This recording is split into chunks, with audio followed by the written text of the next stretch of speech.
Have you ever stood up for what you believe is right, only to have everything you've worked for come crashing down? In this video, I'll share my journey of fighting corruption in the construction industry, where I risked my career, my reputation, and everything I knew to expose the truth. Sometimes, doing the right thing isn't easy, but it's always worth it. If you believe in standing up for integrity, like this video, leave a comment with your thoughts. And don't forget to subscribe for more stories that challenge the status quo. My name is Thomas Blackwell, and I've spent 2 decades working in the construction industry. I began as a laborer, hauling materials and doing whatever was needed to get the job done. Over the years, I climbed the ladder to become a site supervisor at a large construction company in Houston, Texas. The job was always demanding, but I had one principle that guided me through every project. Do it right the first time. Don't cut corners, no matter the pressure. It wasn't just a mantra, it was my way of life.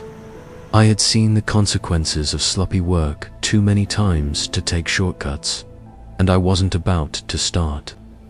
I had worked on projects of all sizes, from residential homes to large commercial buildings. But the one I was most focused on now was Sapphire Tower. It was a 10-story office building, the tallest structure in the area. It would be a crown jewel for the company, and it was the first major project I'd been assigned to after the company hired a new CEO, Victor Hayden. Victor was a product of New York's fast-paced construction world, a big-name firm executive who'd been brought in to push the company to new heights. His arrival marked a turning point for the company. He was smart, sharp, and, to be honest, a little too eager to prove himself. Victor's arrival wasn't just about bringing fresh leadership. It was about getting the company on the fast track to higher profits and quicker turnaround times. From day one, it was clear that Victor's primary concern was speed. He was willing to cut costs to achieve it, but I wasn't willing to compromise on safety or quality, and that's when the trouble started. On the first week of the project, I noticed that the temporary supports on the 3rd floor didn't match the specs. It wasn't just a minor oversight, these were crucial to the building's structural integrity. I pointed it out to Victor and requested that we reinforce them before continuing upward. His response was curt, without a second glance from his tablet. The engineering team approved it. We're moving forward. I couldn't believe what I was hearing. I had been in this business long enough to know when something was wrong, and this was one of those times. These temporary supports were the foundation of the entire structure, and if we didn't fix them now, the consequences would be disastrous. But Victor wasn't having it. He brushed me off, and I was left standing there, frustrated and uncertain. I knew better than to let it go.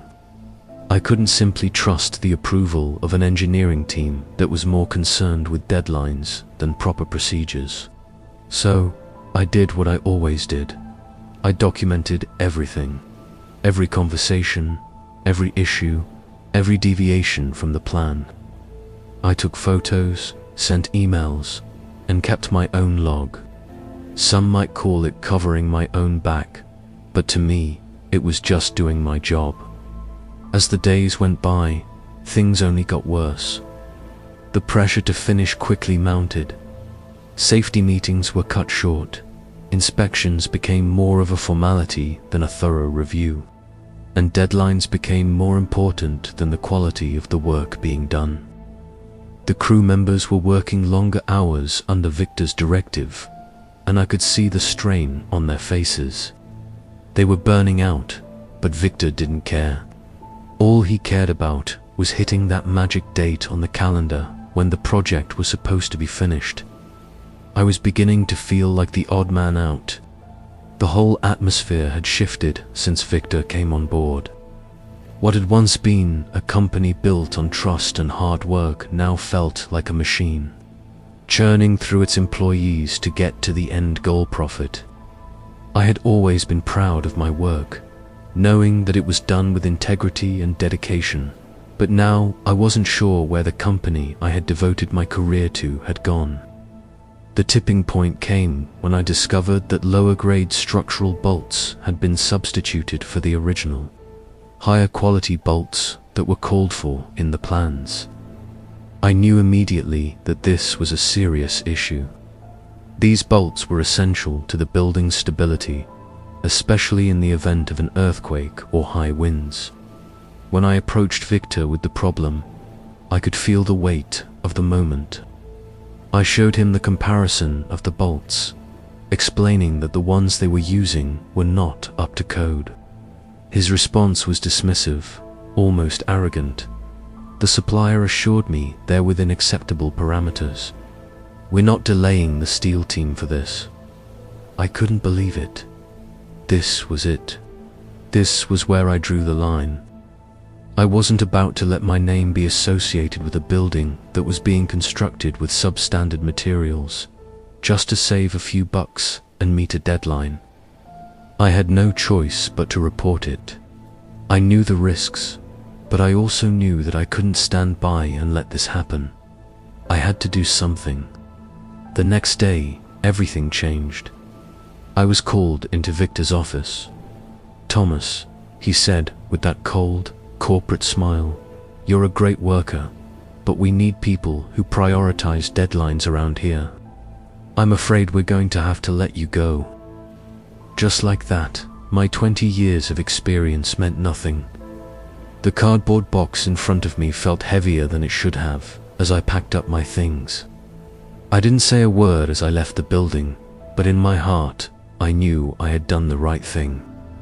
I hadn't just left the company. I had walked away from a corrupt system. But little did Victor know, this wasn't the end of it. This was only the beginning, and I wasn't about to let this go quietly. I couldn't just walk away. Not after everything I had seen. I couldn't let them get away with cutting corners on something as crucial as safety. As I packed up my belongings and walked out of the building that day, I had one thing on my mind. I wasn't done yet. If the company wasn't going to do the right thing, then I would make sure the truth came out, even if I had to do it on my own.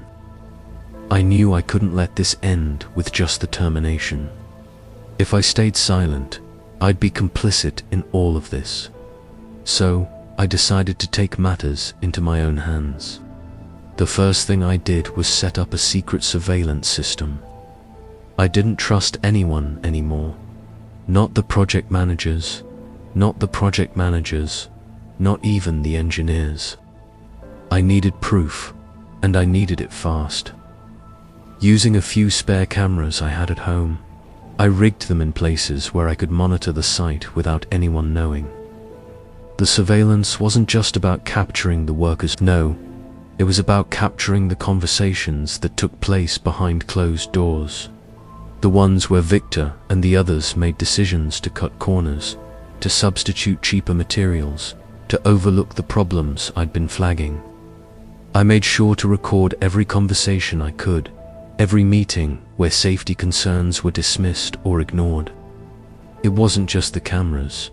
I took documents, took copies of the supplier invoices, the certificates of approval for materials, everything that showed they were using substandard items. I had to make sure that if this ever came to light, I'd have more than just my word.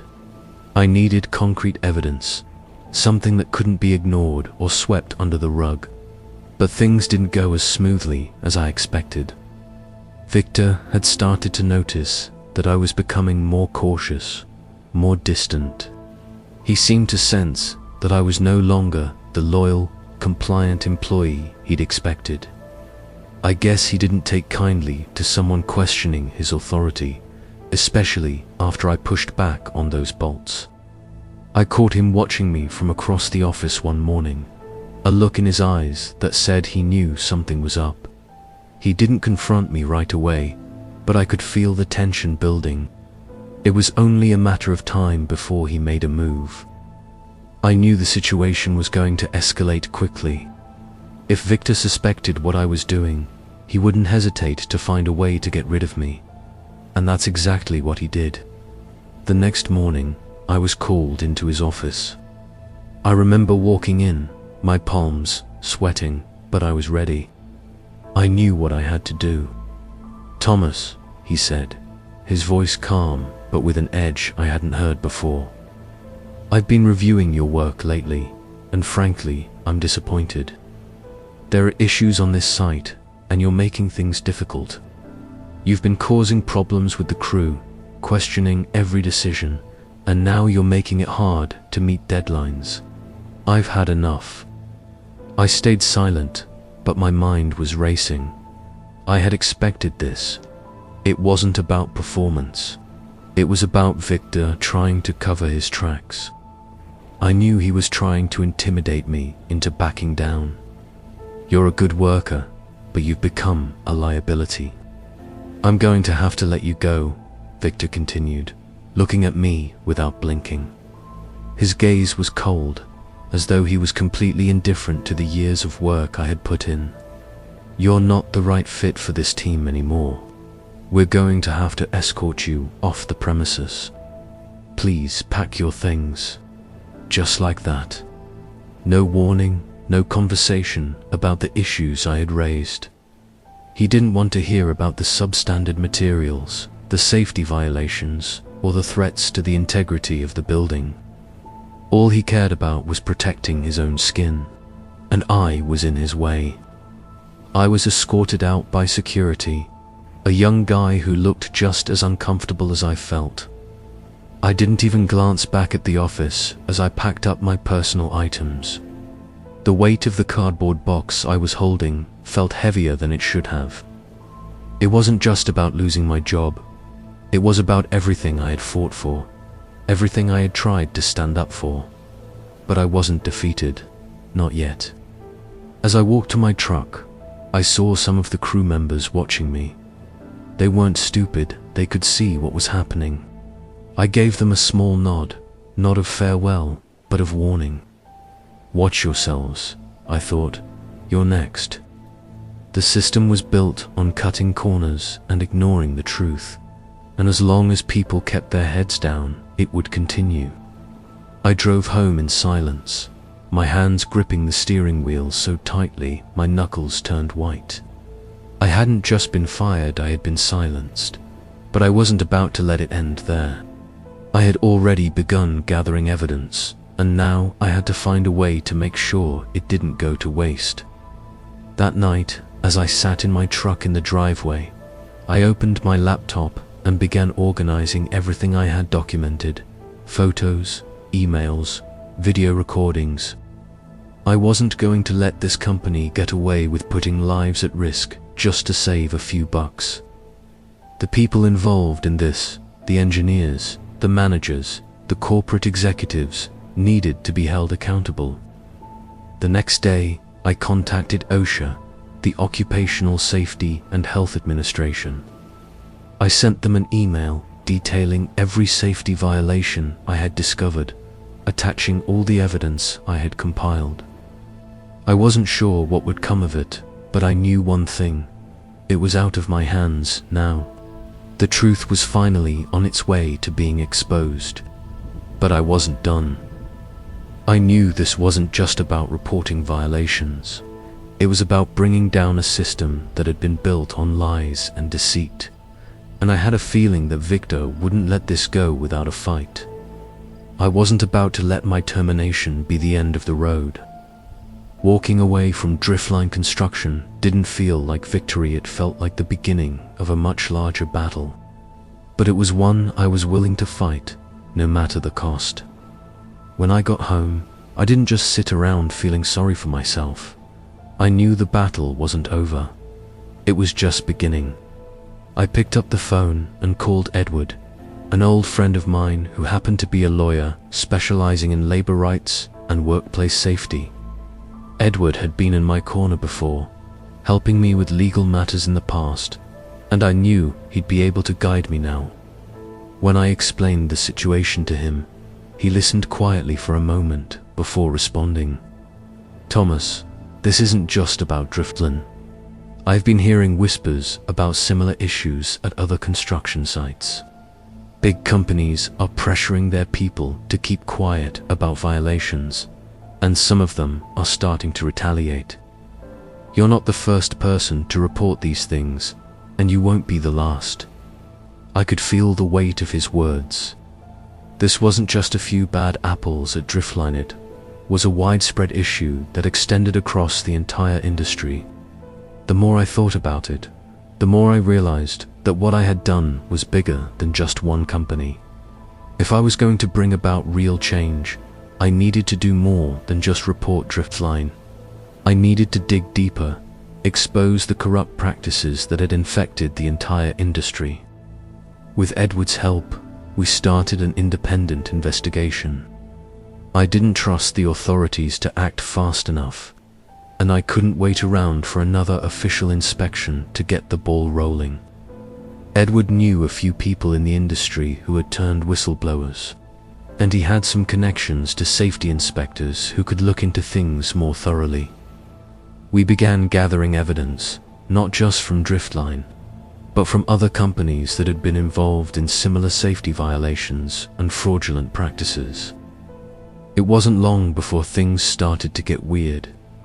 As the investigation grew, so did the pressure. I started receiving anonymous threats phone calls in the middle of the night, warning me to stop digging, stop talking, or face the consequences. The tone of the messages was clear. "You don't want to mess with people at this level. Drop it now." But I wasn't going to stop. I had a responsibility to make sure the truth came out, no matter how much it cost me. Things started to take a darker turn when I heard through the grapevine that several of my former colleagues had started facing similar pressure. Their contracts were suddenly cancelled, their clients were no longer picking up their calls, and some of them had even been threatened with legal action if they spoke out. Things started to take a darker turn when I heard through the grapevine that several of my former colleagues had started facing similar pressure. Their contracts were suddenly cancelled, their clients were no longer picking up their calls, and some of them had even been threatened with legal action if they spoke out. Things started to take a darker turn when I heard through the grapevine that several of my former colleagues had started facing similar pressure. Their contracts were suddenly cancelled, their clients were no longer picking up their calls, and some of them had even been threatened with legal action if they spoke out. But it wasn't just about the threats anymore. There was a new player in the game. A company named Titan Construction began showing up at job sites across the city, offering high-paying jobs to some of the best employees at Driftline and other firms. Titan was a huge player in the industry, and they didn't like the kind of disruption I was causing. They knew that the spotlight on Driftline's wrongdoings was going to hurt their reputation, so they decided to make sure that my investigation would be quietly shut down. Titan's strategy was simply siphoned off the best talent from the companies involved in the investigation. They lured away key personnel, those who had direct knowledge of the violations, and offered them higher salaries and promises of job security. They even made it clear that anyone who agreed to join Titan would be off limits to any future legal scrutiny. I had been warned about Titan before. They were known for their cutthroat business tactics, and now it seemed they were making a calculated move to protect their own interests, as they began stealing away the talent I needed to build my case. I knew that I was going to have to get creative if I wanted to keep going. One evening, as I sat in my apartment reviewing the documents we had gathered, the phone rang. It was a familiar voice, Frank, one of my former colleagues who had just been poached by Titan. "Thomas," he said quietly, "you know Titan is behind this, right? They're playing dirty. They don't just want to bury your investigation, they want to make sure no one ever talks about the kind of stuff we've seen." I listened as Frank filled me in on what Titan had been doing behind the scenes, how they were pressuring people to leave companies where they had inside knowledge of fraud, how they were bribing city officials to overlook violations, and how they were spreading rumors about me to discredit everything I was doing. It was becoming clear, Titan Construction wasn't just a competitor. They were actively trying to sabotage my efforts, but I wasn't about to let them win. Edward and I worked in secret, building a strategy to stay one step ahead of Titan and Driftline. We started reaching out to the media, making sure the stories of corruption, fraud, and unsafe practices were starting to leak into the press. With the help of a few trusted journalists, we began to paint a picture of an industry that had become morally bankrupt. But the deeper we dug, the more dangerous things became. Titan's reach was vast, and they weren't afraid to use everything they had to bury us. The stakes were higher than ever now. It wasn't just about a single company or a single project. It was about an entire industry that needed to be held accountable. But as I kept moving forward, I couldn't shake the feeling that I was being watched. That Titan was always just one step behind, waiting for the right moment to strike. They were playing a long game, and I had no idea how far they were willing to go. But I wasn't about to back down. I had a mission now, and I was going to see it through, no matter the cost. Things started to escalate quickly after I realized that Titan Construction wasn't just lurking in the shadows anymore. They were actively trying to take over the Sapphire Tower project. A group of Titan employees, including a familiar face from my past, Carla, began making their presence felt. Carla had been a junior engineer at Driftline when I was still working there, and while we weren't exactly close, I had always respected her for her intelligence and work ethic. Now, she was a senior engineer at Titan. She reached out to me one evening under the guise of catching up, but I knew something was off. Carla had always been a straight shooter, so when she asked to meet in person, I agreed. I was prepared for a friendly conversation, but what she told me would change everything. "Thomas," she said, her voice low and cautious as we sat in a quiet cafe, "Titan isn't just interested in winning bids. They're actively working to take over Sapphire Tower.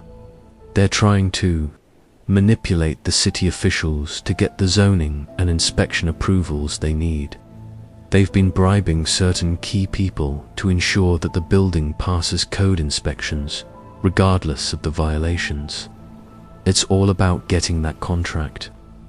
They know how much it's worth, and they'll do anything to secure it." I sat back in my chair, processing what Carla had just told me. The realization hit me like a ton of bricks. Titan wasn't just trying to cover up Driftline's mistakes, they were trying to steal the project right out from under them. And they were using their vast resources to make sure the deal went through, no matter the consequences. It wasn't just corporate greed, it was corporate manipulation of an entire city's infrastructure. Carla didn't stop there. She revealed more. They're already planning on underbidding the project to win the contract, using substandard materials and cutting corners wherever they can. I couldn't stay silent anymore, Thomas. I'm telling you this because I know you're the only one who can stop them. I knew I had to act fast. I couldn't let Titan get away with it.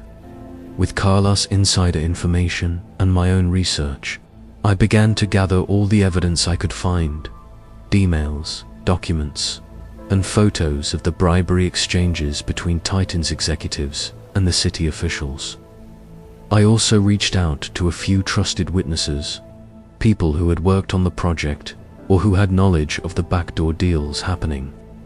Slowly, I pieced everything together, preparing to take it all to the authorities. I contacted the city's building inspector's office, as well as the state attorney general.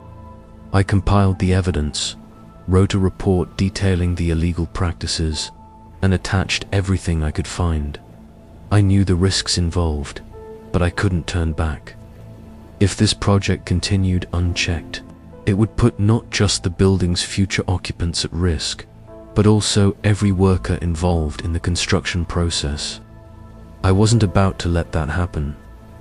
The investigation began almost immediately. The authorities took the allegations seriously, especially when they saw the extent of the evidence I had gathered. I remember receiving that first call from the investigators. They were thorough, and they knew what they were looking for. But as the days went by, I could feel the tension rising. Titan had connections, and I knew they would try to cover their tracks. I expected retaliation, but I wasn't prepared for how quickly things would spiral. The situation intensified when I got a call from an anonymous source within the city's regulatory office. "You need to be careful, Thomas. I've heard Titans pulling strings. They're already making calls to ensure the investigation doesn't go any further. People are being bought off left and right." And that's when the worst happened. Victor Hayden, the CEO of Driftline, was arrested. Along with him were several other executives from both Driftline and Titan Construction. The authorities had pieced together the full extent of the corruption, how Titan had manipulated the bidding process and bribed officials to secure the project. It was the beginning of a public scandal that would rock the entire construction industry. But it wasn't the victory I had hoped for. While the arrests were a public blow to Titan and Driftline, the consequences of this investigation were much more far-reaching than I could have anticipated. As the investigation unfolded, I learned that the pressure to cover up the scandal had intensified. Key members of the city's council were implicated, and the web of corruption stretched far beyond just the construction companies. It was a full-scale conspiracy that had been running for years. The arrests were the first step, but the damage had already been done. As the investigation progressed, I found myself at the center of it all. The media was now following every lead, and suddenly, my name was on the front pages of every newspaper. But rather than feeling like a hero, I felt more alone than ever. The industry turned its back on me. I had exposed something that no one wanted to admit, and now, those who had once praised my work were distancing themselves from me. The final blow came when my lawyer informed me that there were whispers that I had been too aggressive in pursuing the investigation. People in the industry were starting to question my motives.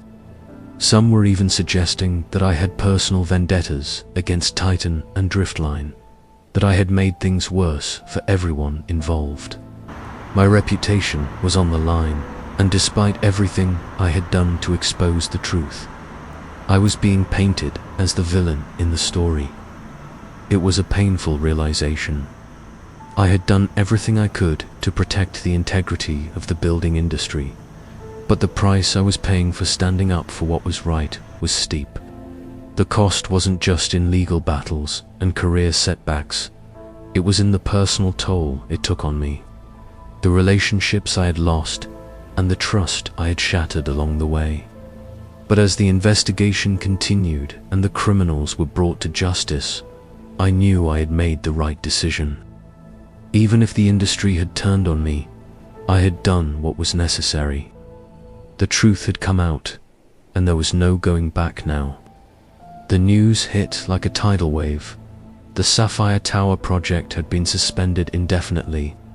The investigation into the rampant corruption and safety violations had blown the lid off an industry-wide conspiracy. Every single part of the building's construction had been tainted by greed and negligence. From the substandard materials to the ignored safety protocols. It was devastating, but it was also necessary. For the first time in months, I allowed myself a deep breath. I had done what I set out to do. I had exposed the truth, even if it had come at the cost of everything I had worked for. But despite the satisfaction of knowing I had done the right thing, there was still a bitter aftertaste. I watched as the news spread, detailing the arrests of Victor Hayden and several other high-ranking executives from Driftline and Titan Construction. They were all implicated in bribery, fraud, and gross safety violations. The public humiliation of the companies was inevitable, and the repercussions were widespread. But, as with all things in life, the consequences weren't just limited to the criminals who had orchestrated the corruption. My own reputation was at stake. There were still whispers in the industry about my methods, my involvement in the scandal, and whether I had gone too far. The legal battle was far from over. I had been dragged through public hearings, constantly questioned about my motives.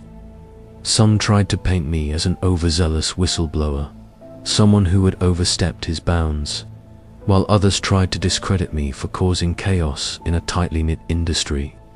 Even after all I had uncovered, I had to fight tooth and nail to clear my name. But there was a glimmer of hope in the middle of all the turmoil. Horizon Builders, a mid-sized construction company that had been following the investigation closely, reached out to me. They offered me a position as their senior project manager, a fresh start with an organization that valued integrity and quality above all else. It felt like a lifeline thrown my way in the midst of a storm. I took the job without hesitation. Horizon Builders didn't have the scale or resources of Titan or Driftline, but they made up for it in values. Their reputation had always been about doing things the right way, and I could see it in their operations. It wasn't about cutting corners or looking for shortcuts to make a bigger profit. It was about craftsmanship, safety, and doing the job the right way the first time. For the first time since the scandal, I felt like I was back in my element. Working at Horizon gave me the opportunity to rebuild, not just my career, but also my sense of purpose. I could look at myself in the mirror again and feel proud of what I was doing. Every project I took on, I approached with the same commitment to quality and safety that had always guided me. It wasn't just about building structures anymore. It was about rebuilding my own life and reputation. The investigation continued to unfold in the background, and the consequences for the people involved in the scandal grew more severe. Several of the executives from Driftline and Titan Construction were arrested and charged with criminal fraud, while the city officials who had been bribed faced their own legal battles. As the dust settled, it became clear that no one was getting off easy. The truth had come out, and the system had been forced to reckon with its own corruption. I wasn't sure how much of the industry would change as a result, but I knew one thing for sure: I had made a difference. The people I had stood up for, the workers who had been left in the dark, the ones who had been exploited and put at risk, were finally getting the justice they deserved. And I had played a part in that. But the victory didn't come without its scars. The personal toll of what I had been through was immense. The long legal battles, the constant scrutiny, the pressure to continue fighting when everyone around me seemed to want me to let it go, had all taken a toll on my health, my relationships, and my peace of mind. I went home that evening to Elaine, my wife, who had stood by me through everything. She had been my anchor, my constant source of support, even when things seemed bleak. We sat together, talking about our plans for the future, the house we had always dreamed of, and the life we wanted to build together. We had lost a lot: friends, colleagues, and the stability of a career I had spent years building, but we had gained something more valuable: peace of mind. We knew that no matter what, we had done the right thing. 6 months later, I stood on the site of a new project with Horizon Builders. The foundation was solid, and so was the team. We were building something that mattered, something that would last, something I could be proud of. As I surveyed the work site, the noise of drills and hammers surrounding me, I realized that this was more than just a new project. It was my new beginning. And this time, I wasn't just building buildings. I was building a future I could stand by. A future where integrity, honesty, and hard work were the foundations. I had lost everything to expose the truth, but in doing so, I had found something far more valuable, a life I could live with no regrets. And for the first time in a long time, I could sleep at night knowing that the work we did wasn't just about getting it done, it was about doing it right.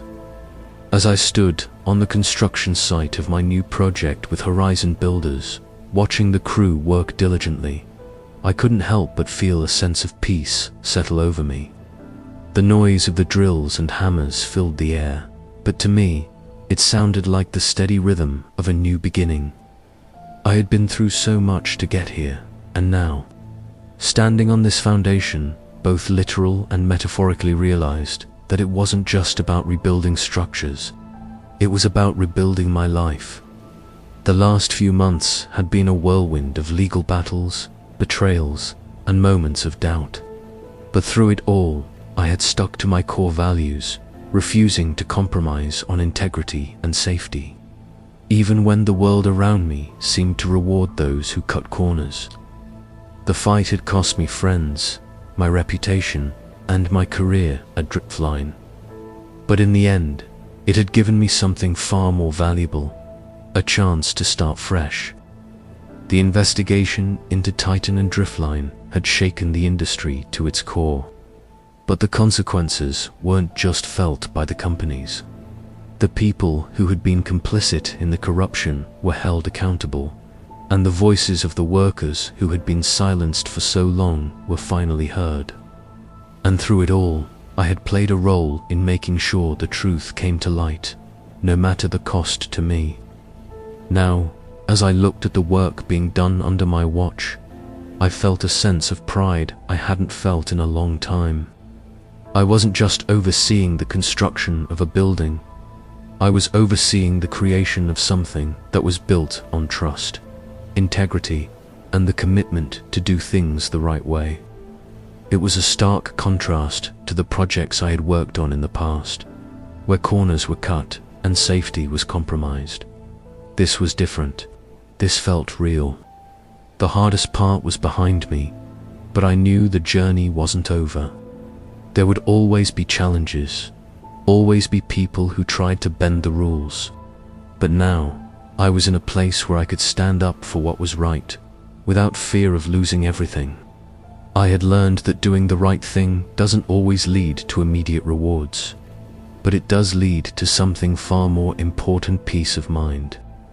I went home that night to Elaine, who had stood by me through it all.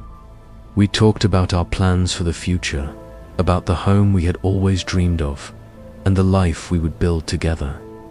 She had been my rock, the one person who never doubted me, and together we would navigate whatever came next. As the days turned into weeks, the ripple effect of the scandal began to fade.